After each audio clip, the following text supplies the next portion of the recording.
allez-vous? Comment allez-vous aujourd'hui ou ce soir? Je sais pas quand vous m'écoutez. J'espère en tout cas que vous allez bien, que vous avez passé un bon début de semaine, que tout se passe bien pour vous et que tout va bien pour vous, voilà. Pour ma part, tout va bien, donc voilà.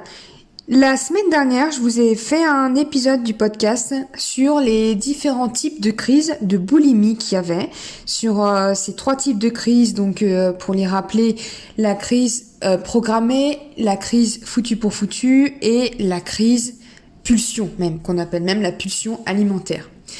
Et donc je me suis dit, bah voilà, ça va de soi, maintenant que j'ai parlé de ces crises, je vais vous parler un petit peu de comment les éviter. Donc, on va rester, bien entendu, là, on reste vraiment dans le superficiel, vraiment la couche la plus en surface du trouble alimentaire, puisque pour moi, il y a plusieurs étapes, mais voilà, il y a déjà stopper ou du moins freiner, parce que stopper d'un coup, c'est quand on n'est pas entièrement guéri et tout, c'est compliqué, mais en tout cas, freiner les crises, les éviter le plus possible parce que ça engendre trop de désagréments physiques, c'est pas du tout bon pour votre corps, voilà, on le sait, ce n'est pas un secret, mais également des désagréments psychiques en fait, parce que après la crise, on se sent mal, on se sent nul, on se sent sale, on se sent vraiment nul, on culpabilise, on a honte de soi, enfin ça vraiment ça engendre des sentiments qui sont désagréables à souhait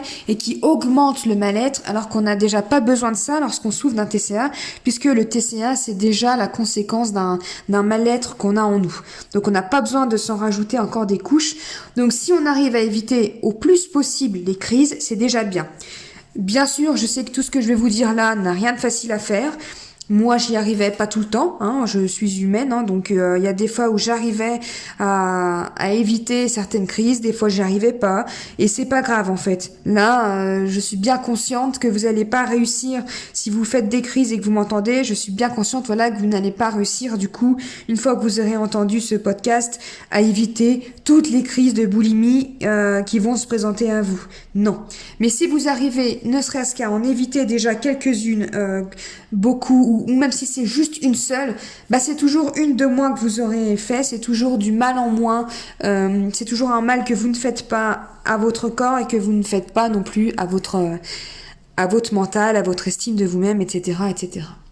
Donc sans plus tarder, je commence du coup à commencer.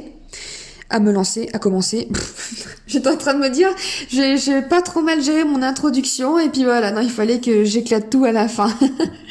Donc du coup, pour les crises programmées, donc je fais un bref résumé puisque voilà, si vous n'avez pas entendu le podcast de la semaine dernière, je vous conseille vivement de mettre celui-ci sur pause et d'aller écouter parce que ça va être du coup beaucoup plus parlant pour vous, beaucoup plus clair et beaucoup plus compréhensif.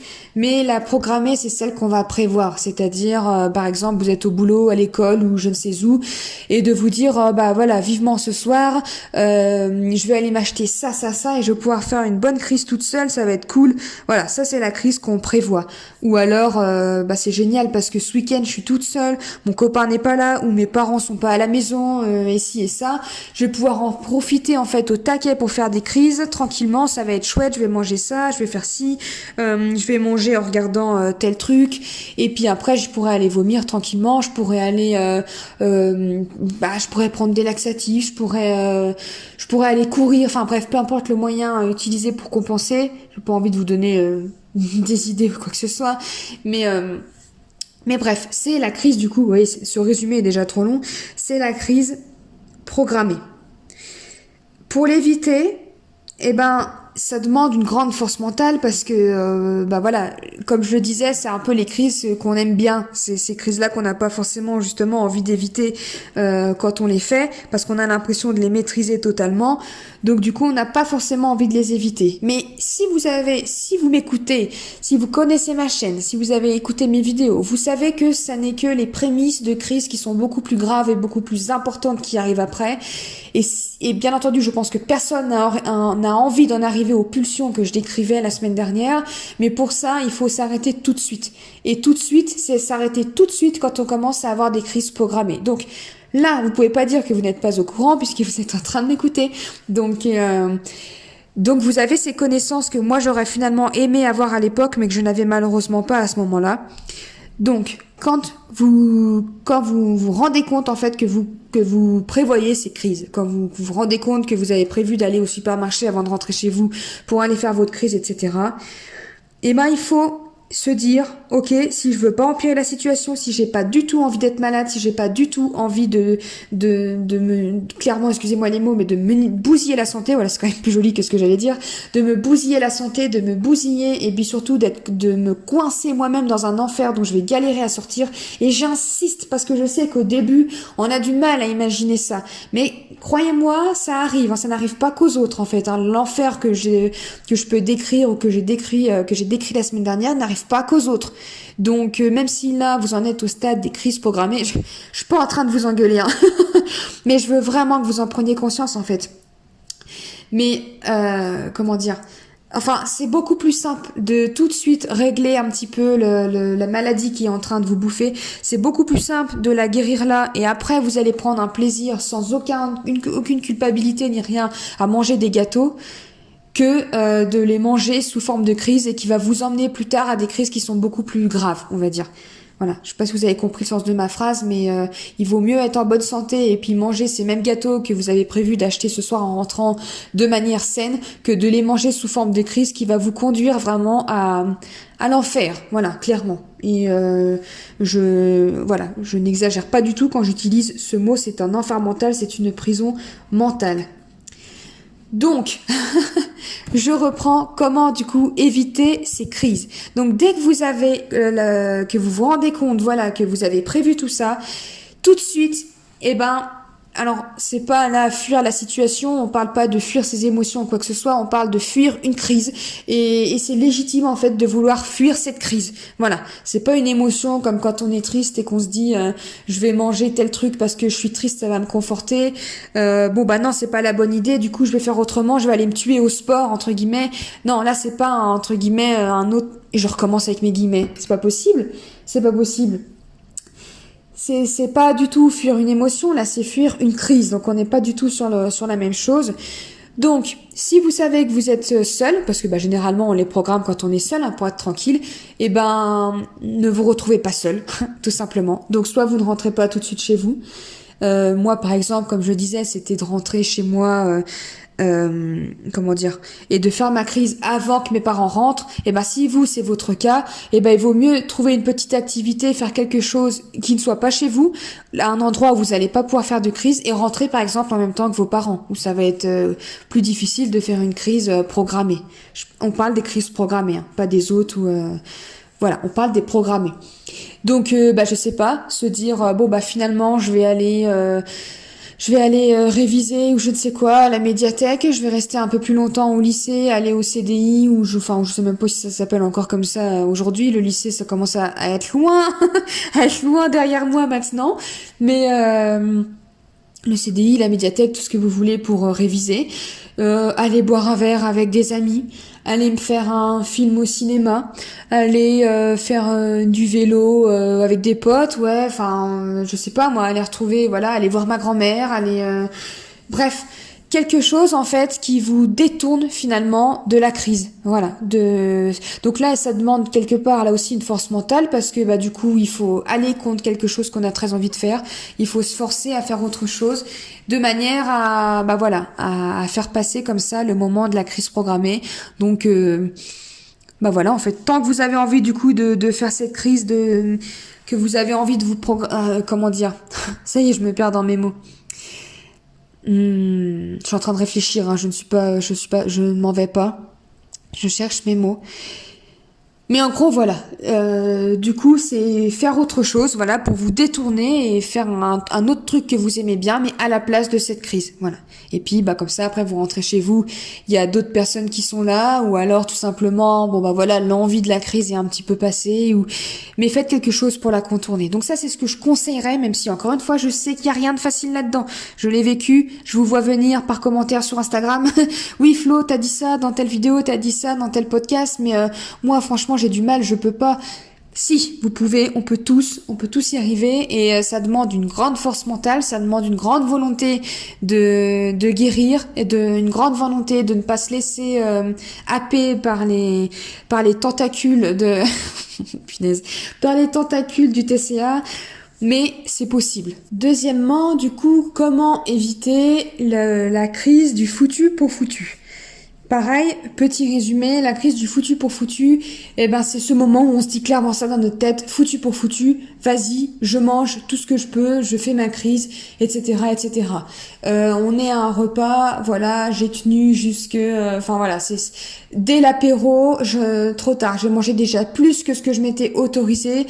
Ça se trouve, j'avais dit pas de gâteau salé et j'en ai mangé. Ça se trouve, j'avais dit pas plus de 3 petits fours et j'en ai mangé 4, trop tard. Hop, ça switch en mode foutu pour foutu. Si c'est un week-end, si c'est des vacances, si on s'était dit, pendant 2 semaines de vacances, je vais manger comme ci, comme ça pour être sûr de pas prendre du poids. Et paf, dès le 4e jour de vacances, trop tard, je vois déjà que ça y est, je commence à m'empiffrer alors que j'avais dit non. Foutu pour foutu, je vais criser toutes ces 2 semaines de vacances et on verra après quand je vais rentrer. Voilà, c'est vraiment ce moment où on se dit, foutu pour foutu, encore une fois. Vas-y, j'y vais à fond, quoi. Je fais pas les choses à moitié, non, trop tard. Je fais je vais dans l'extrême, voilà. Alors, celui-là non plus, forcément, hein, comme tout type de crise, de toute façon, cette crise-là n'est pas évidente à stopper, mais je vais vous donner quelques conseils pour éviter de tomber dedans. Alors déjà, au préalable, quand vous savez que vous avez, par exemple, à prendre un repas, c'est de pas vous priver. Mais même, ça vaut même pour avant un week-end, avant des vacances, c'est de ne pas vous priver. Voilà, moi j'ai fait l'erreur, je ne sais combien, à chaque fois, et puis Dieu sait que je ne suis pas du tout la seule à avoir fait cette erreur, c'est de me priver. Alors déjà le jour J, forcément, par exemple si j'avais un repas le samedi soir, le soir, toute la journée j'allais jeûner, quasiment, ou alors j'allais manger que des trucs vapeur, mais vraiment très très très contrôlé. Je me rappelle que la veille, le jour J, le lendemain, je ne mangeais pas de féculents, je voulais pas de glucides. Alors pas de féculents surtout, et le moins de glucides possible, le moins de sucre possible. Tout était vraiment contrôlé. Bref. Donc il y avait déjà ça. Plusieurs jours à l'avance, je pouvais me préparer du coup à l'avance, augmenter encore plus la dose de sport. Enfin, je me mettais vraiment en condition. Je vais aller faire un truc de malade, il faut que je me prépare quoi. Avant de partir en vacances, mais ça faisait des mois et des mois déjà que j'avais anticipé et que j'essayais de me motiver en me disant allez tiens le coup jusqu'aux vacances. Aux vacances, on s'autorisera un petit peu de plaisir. Et quand je dis plaisir, c'est vraiment avec des gros guillemets parce que franchement, il y avait rien de ouf. Mais bon, bref. Mais je me mettais dans un état finalement de famine physique et et mentale quoi, tout simplement.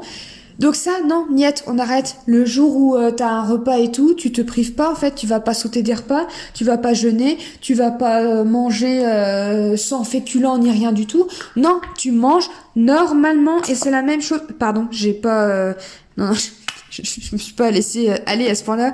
Si vous avez entendu un petit bruit, c'est mon tube de crème des mains. Mais bref, petit aparté qui n'a rien à voir. Mais on se prive pas, ni avant, ni le jour J, et on ne prévoit pas de se priver le lendemain. Parce qu'en plus, de toute façon, physiquement, ça change clairement rien du tout. Au contraire, ça empire même les choses. Donc, vaut mieux ne pas se priver du tout.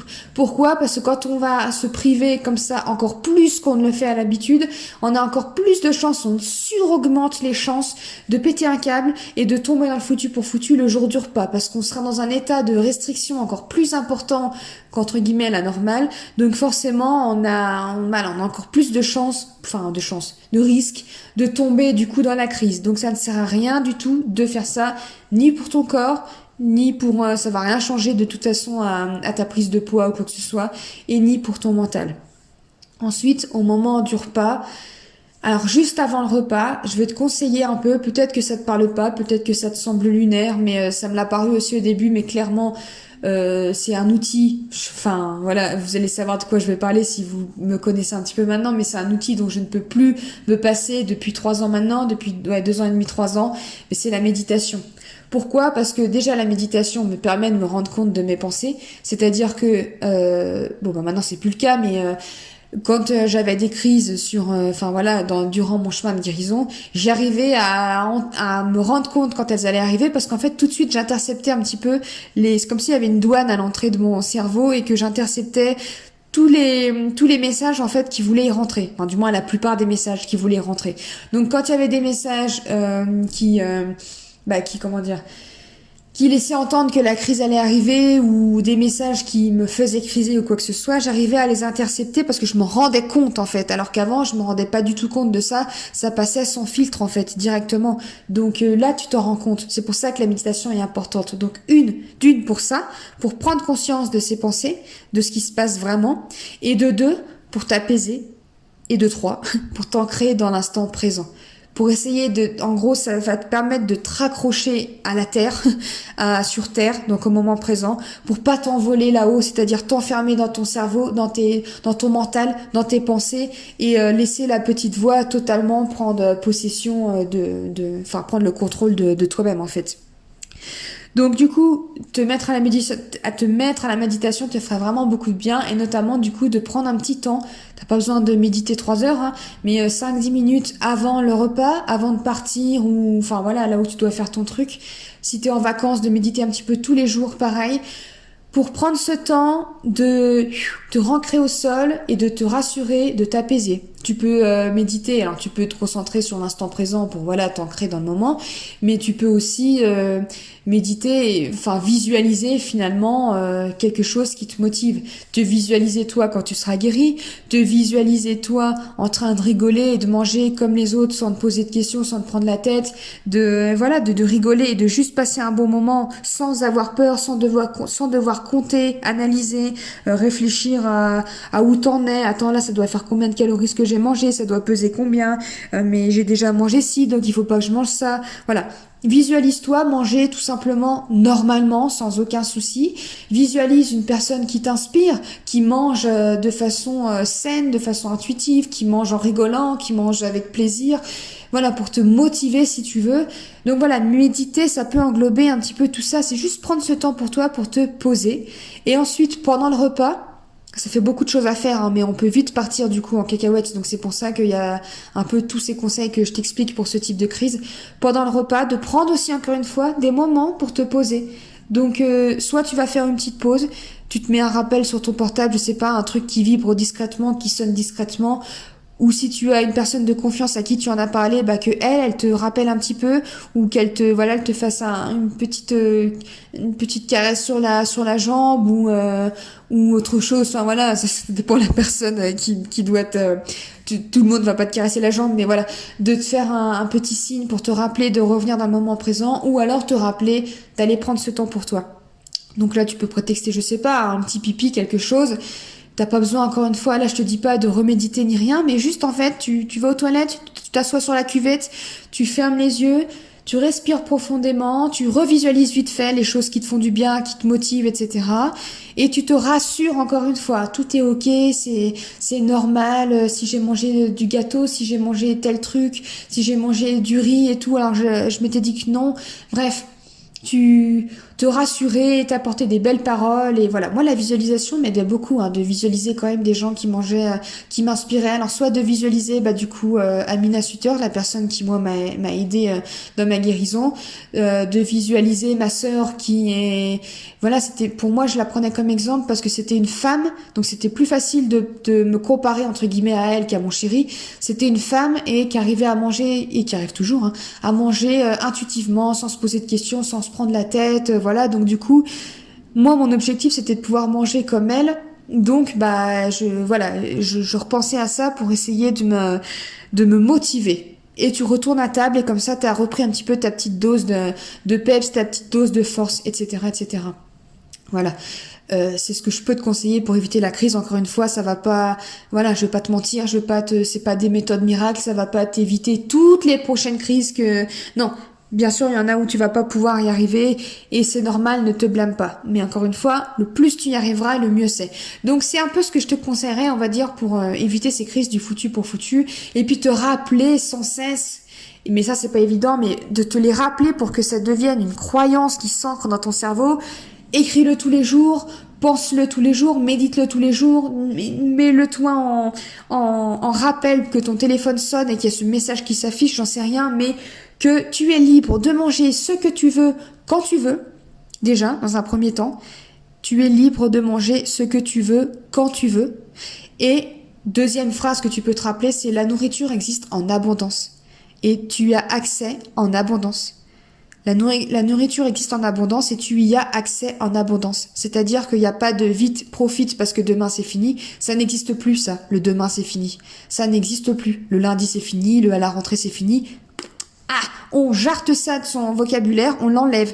Tu y as droit quand tu veux, ce que tu veux quand tu veux, et la nourriture est en abondance. On a la chance d'être dans une société, de vivre dans des pays où on a l'abondance de nourriture. On n'est pas dans un pays qui est pauvre, où la famine est là. Non, nous, on a juste à ouvrir notre porte de frigo, on a juste à descendre, à faire quelques pas. Même quand tu habites en campagne, tu arrives toujours à trouver un truc pour manger. Donc jamais tu vas être en état de famine. Et tu peux trouver de tout, voilà. Ne va pas d'un seul coup dans les magasins, il va pas juste y avoir du cabillaud et puis des haricots verts vapeur. Non, t'as accès à tout ce que tu peux vouloir manger. Enfin, franchement, tu peux tout trouver. Donc, il y a pas de souci. Si ce soir t'as envie de manger de la pizza, tu pourras. Si tu veux en remanger demain matin, tu pourras. Si tu veux en manger demain midi, tu pourras. Si tu veux, enfin voilà. Maintenant, on peut trouver tout ce qu'on veut. Et tu y as droit, répète-toi ça pour vraiment ancrer ces nouvelles croyances dans ta tête pour jarter les anciennes. Voilà. Donc c'est ce que je peux te conseiller pour la crise du foutu pour foutu. Et pour le troisième type de crise, donc la pulsion. Alors je sais que voilà, comme je l'ai décrit du coup dans ma dernière vidéo, c'est vraiment le type de crise qui est le plus difficile à éviter, puisque tout simplement c'est une pulsion et que c'est un besoin urgent de mettre quelque chose dans sa gorge, d'avaler de la nourriture, ou il y a même des personnes qui mangent des choses qui se mangent pas, hein. Il y en a qui peuvent manger du papier, il y en a qui peuvent manger de la farine, enfin voilà. Moi, j'ai mangé des boîtes de thon comme ça, j'ai vidé des boîtes de thon crues à je sais pas quelle heure du matin dans le fond de mon lit parce que c'était tout ce que j'avais là à portée de main. J'ai mangé des aliments surgelés, etc. Il y a aucun plaisir à avaler tout ça, mais c'est pour dire que c'est pour te dire, tu vois, si je te parle des extrêmes, de la farine, du papier, etc., du coton aussi. C'est vraiment parce que c'est vraiment pour que te faire comprendre que, encore une fois, que ce n'est pas de la gourmandise, hein, comme je disais la semaine dernière, mais aussi pour te faire comprendre que c'est vraiment quelque chose là, on contrôle absolument plus rien, parce que qui, sinon, on va vouloir manger du papier, de la farine, etc. Personne, je pense. Voilà, là c'est vraiment un besoin qui est irrépressible. Donc c'est ce qui fait que c'est la crise la plus difficile à l'éviter. Je vais pas te mentir, moi il y en a pas beaucoup que j'ai réussi à éviter. Il y en a quand même plusieurs, hein, où j'ai réussi à éviter la pulsion, mais c'est pas facile. Mais encore une fois, tu fais du mieux que tu peux. Ne te blâme pas. T'es pas faible ni rien si t'y arrives pas. T'es juste malade. Ne l'oublie pas. Et puis c'est pas mal en soi. C'est comme ça, hein. Mais voilà, fais du mieux que tu peux et essaye. Alors, ce que je peux te conseiller déjà, c'est de fuir. Fuis parce que t'as pas beaucoup de temps. Je rigole parce que voilà, faut apporter de la légèreté au sujet, mais t'as pas beaucoup de temps. Ça arrive très vite, d'un seul coup, tu sens arriver, tu te dis, oh putain, non, c'est pas vrai, ça y est, ça arrive. Et t'as très peu de temps, on va dire, pour faire tout ça. Tu vas pas là prendre un cahier, commencer à écrire. Non, ça va pas marcher, là, c'est pas assez puissant pour une crise aussi puissante, justement. Soit tu peux fuir, tout simplement. Ça, c'est ce qui a le mieux marché pour moi, on va dire, quand ça m'arrivait en journée, surtout. En journée, je suis toute seule chez moi, la crise arrive, je fuis, je sors de chez moi, je vais marcher.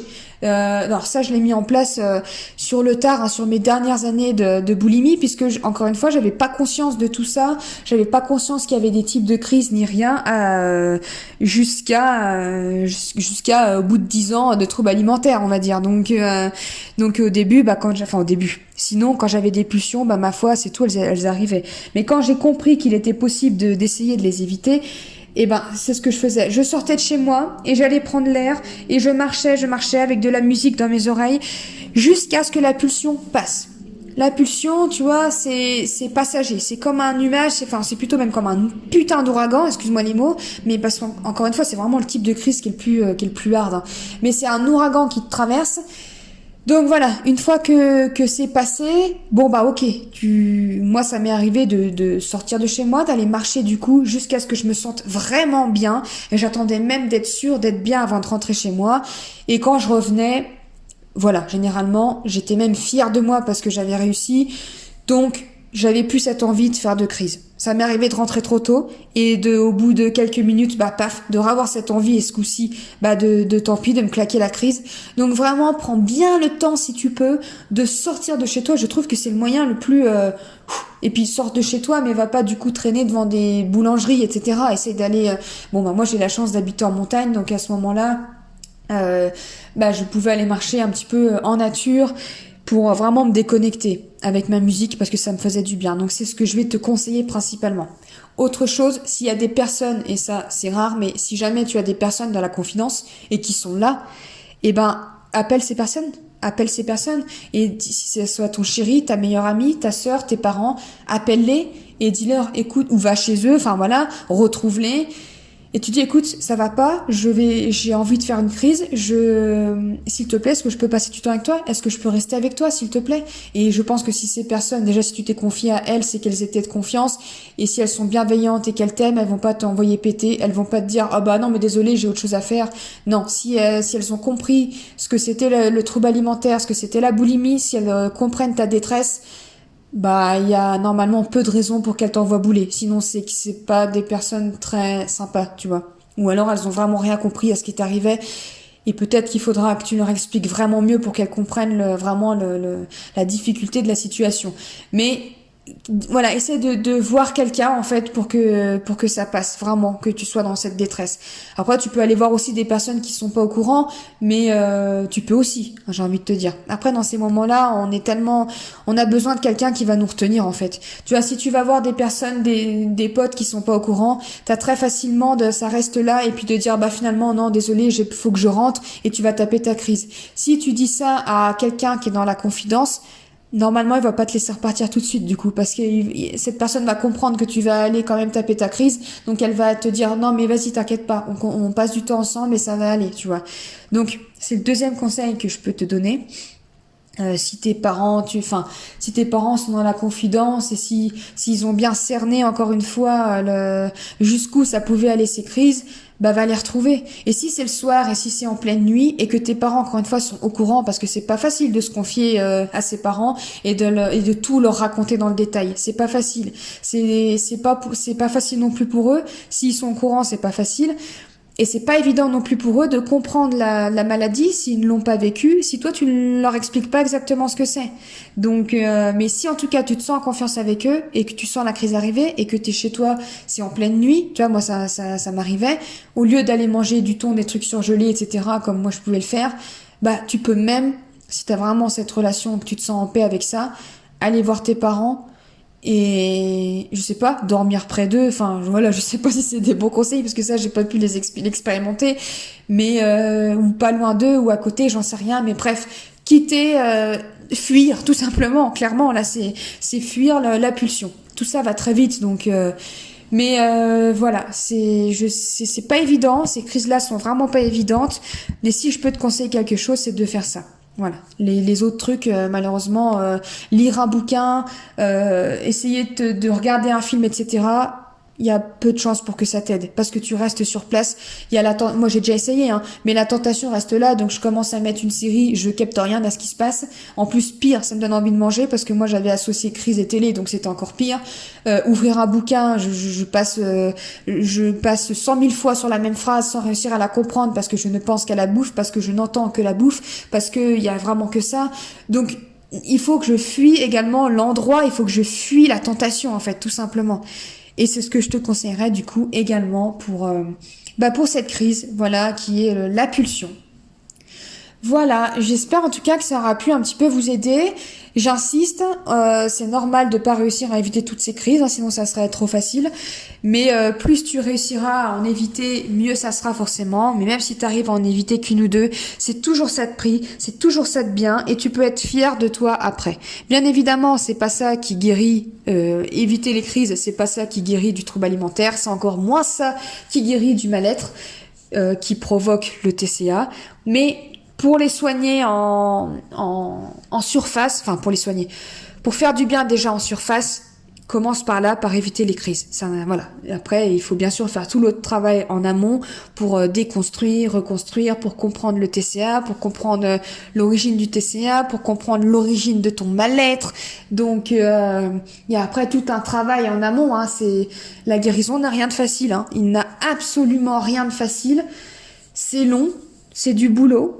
Mais c'est quand même hyper intéressant et c'est un chemin personnellement, j'ai adoré ce chemin parce que même s'il n'a pas été facile, même s'il y avait des rechutes, même si j'ai pas guéri du jour au lendemain et que ça m'a pris quand même du temps, ça m'a pris même plusieurs années, j'ai envie de dire.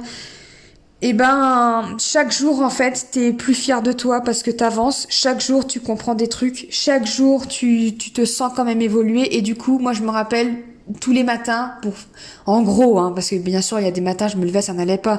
Mais entre guillemets, tous les matins, je me levais en me sentant plus heureuse que la veille. Et tous les matins, j'avais l'impression, ça y est, d'avoir atteint le bonheur ultime. Et le lendemain, c'était encore meilleur. Et le surlendemain, c'était encore meilleur. Et ça ne s'arrête, entre guillemets, jamais.